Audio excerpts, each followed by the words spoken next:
Welcome to Real Estate in Real Time. I'm your host, Woody Zimmerman, here with Mark Skabowski of Remax Lakes. And good morning and Merry Christmas. Merry Christmas to you. Yeah. I'm not a Happy Holidays guy. I'm a Merry Christmas. I'm a Merry Christmas guy too, you know. So, Merry Christmas. Merry Christmas, Raj. Thanks for doing what you do. Ho, ho, ho! That was good. That was good. I've been Santa Claus before. Yeah.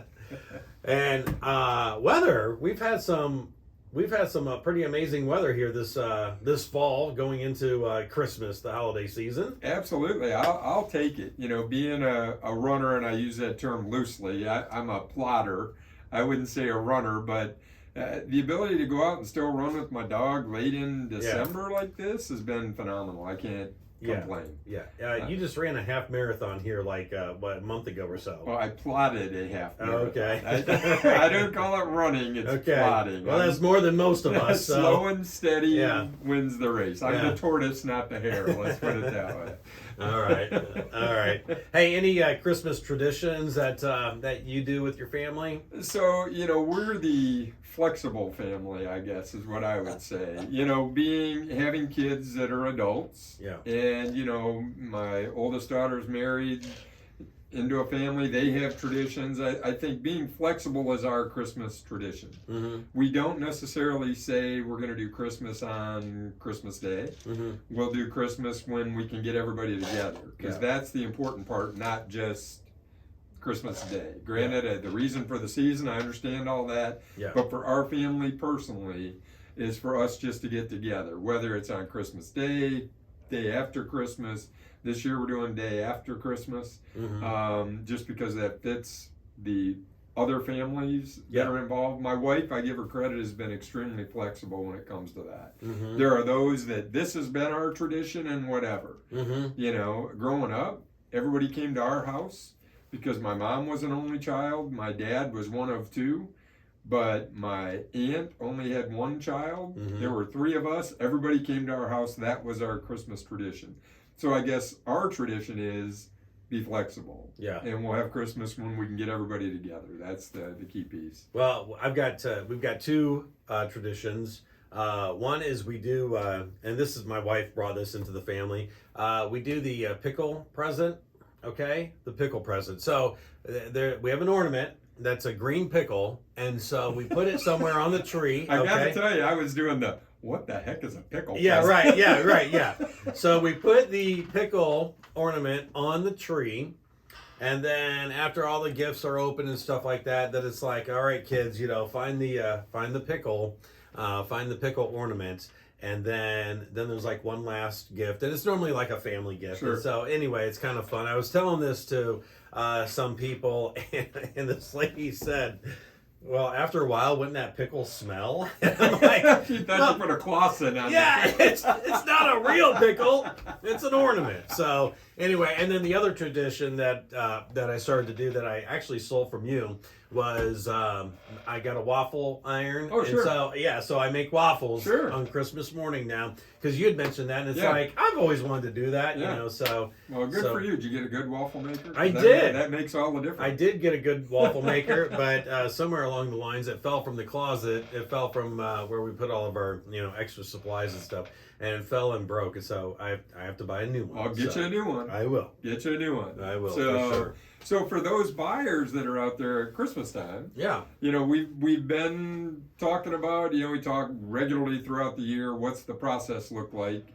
Once you've had your search set up with an agent, the process for that, weeding it down, you've gone out and you've looked at houses. What's the process for looking at houses? Typically, give them a day in advance notice to where you can get in there, although in this market it's been crazy. Maybe need to be shorter time frame than that. But ultimately, you go out, you look, if this is the one, what comes next? Right? It sounds like you want to make an offer. You've made that decision, you want to make an offer. So, talk with your agent about, you've already done all the preliminary things. You know what you're approved for. You have an idea what the houses are worth. Have your agent give you an idea, a market analysis, or sort of a short, quick, down and dirty, what's the value? Do you think it's a good price or not? The fact is, in today's market, list price is the bottom. Yeah. In general, list price is the bottom. That should be your starting point. Mm-hmm. So it really comes down to, writing your best offer first. And if I look back over shows through the last couple of years, what is my standard line besides get a pre-approval? Yeah, put your best best foot forward, write your best offer first. Yeah. Don't expect a counter offer. So, I think after the break we can talk a little bit about, what does crafting a good offer look like. Okay, sounds good. You're listening to Real Estate in Real Time.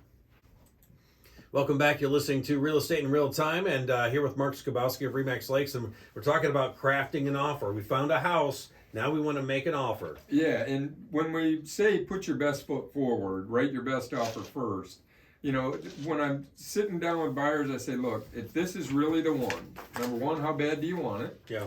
Are you going to finance it? You're going to pay cash? We have all those discussions going into it, but ultimately, do you want to lose this property for $100 or $1,000? And size and scope, varies. That depends on where you're at in your life. I get it, a first-time home buyer, $100 is a huge number. $100 is still a lot of money to me. Yeah, right. But do I want to lose a home over $100 to where when we're talking about those, $750,000, $800,000 houses, do you want to lose it over $100 or $5,000? Yeah. If you really want this house, how bad do you want it? Yeah. So when we're crafting your offer, that's what we're talking about. Again, the message I send is don't expect that the seller's going to counter you.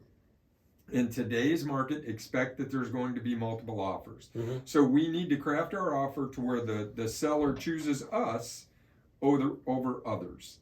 Yeah. That's the intent when we're writing an offer. We want the seller to accept our offer over any others that may be out there. Okay. So what goes into that? Price, right? Everybody always says price, that's it. And for the most part, that is it. Mm-hmm. Price is significant. It is the most significant. I'm not trying to downplay that. But if you don't want to do price, there are some things that you can do in crafting an offer to offset that price. Okay. Right? What are those things? Waive inspections. You and I have had this debate over and over again. Oh, but yeah. I've sold more homes this year with no inspections. Inspectors are frustrated because people aren't doing them. I imagine. So their business, other than the overall volume is up, they're probably not doing as many inspections as in the past. You can waive inspections. You can give sellers longer time of possession. So typically in our county, when we close, you get possession of the house that day. Mm-hmm. Now, put yourself in the seller's shoes. You're handing the keys over to your house on the day of closing. What does that mean? You have to be moved out. Yeah. And somewhere right before you hand those keys over. Yeah, this isn't the most ideal, market right now for it is not making a quick transition. It is not. So, from a buyer's perspective, can you afford to? Can you allow? Does your circumstances or do your circumstances allow you to allow the seller to stay for a week after closing?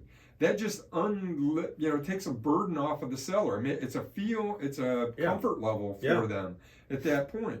I'm not saying you have to do this, but kind of makes sense if you look back at it. Because back in the old days, old days, sellers stayed for 30 days after closing. Wow. I mean, again, that's pre me getting in the industry. Because last 16 years, my experience has been possession at closing. But back in the day, when I pre-Mark in the industry, there were longer possession periods for sellers. No, I had no idea about that. Yeah, they did. I mean, it was part of the process if sellers got possession after closing. And a lot of people still have that thought process. Mindset, It's not the way to go. So, inspections, you can give possession longer after closing. You can not ask for a survey.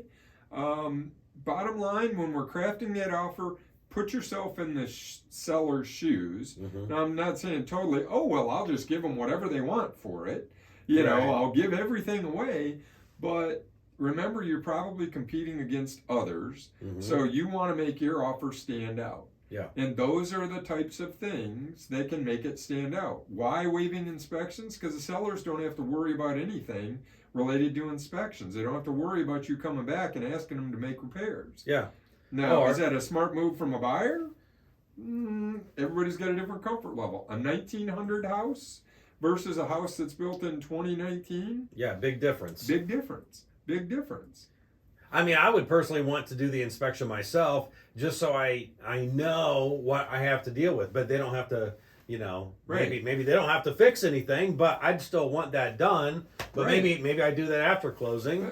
You know, you in can, but this now you own market. it. Yeah, well, Now right. you own it. Yeah, So right. you're stuck with it. So Yeah. in our purchase agreements, we have 3 separate categories. You Okay. can do waive inspections, Okay. which says I'm not doing any inspections at all. You have the standard, I want inspections for XYZ number of days. Mm-hmm. And then we have what's called an as-is addendum. They've added an as-is addendum. And with that, the buyer is telling the seller Yeah. they're not going to ask them to come back and fix anything, which in fact, contractually, they cannot, because if they do, they potentially void the contract. Not potentially, they do. Yeah. Void the contract.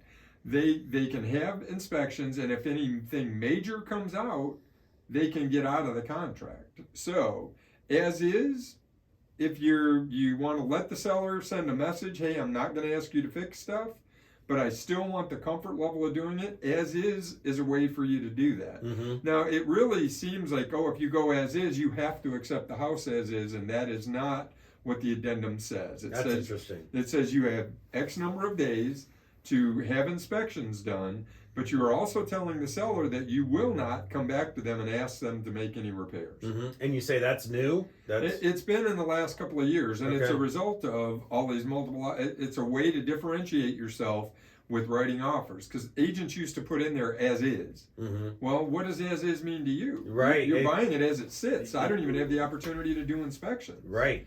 Which was really waiving. Yeah. It's really waiving inspections. Yeah. So they've clarified that in our contracts, and that's a good thing. Mm-hmm. That it's clarified. But a lot of people don't think about that. They think as is means I can't have any inspections at all. Mm-hmm. So in crafting that offer, price is important. Yep. Earnest money, how much you put down in earnest money, Yeah. relatively important. The type of financing that you're doing is included in that offer. And you can't change that. You've already got your pre-approval. It is what it is.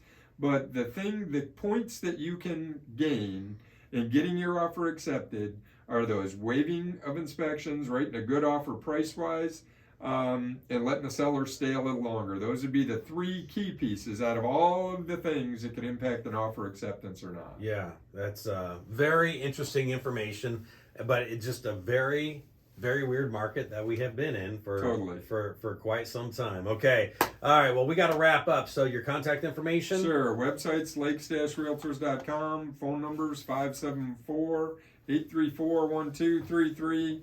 You can always email me, markskabowski@remax.net, or check us out on YouTube. Okay, very good. Have a Merry Christmas, and thanks for listening to Real Estate in Real Time.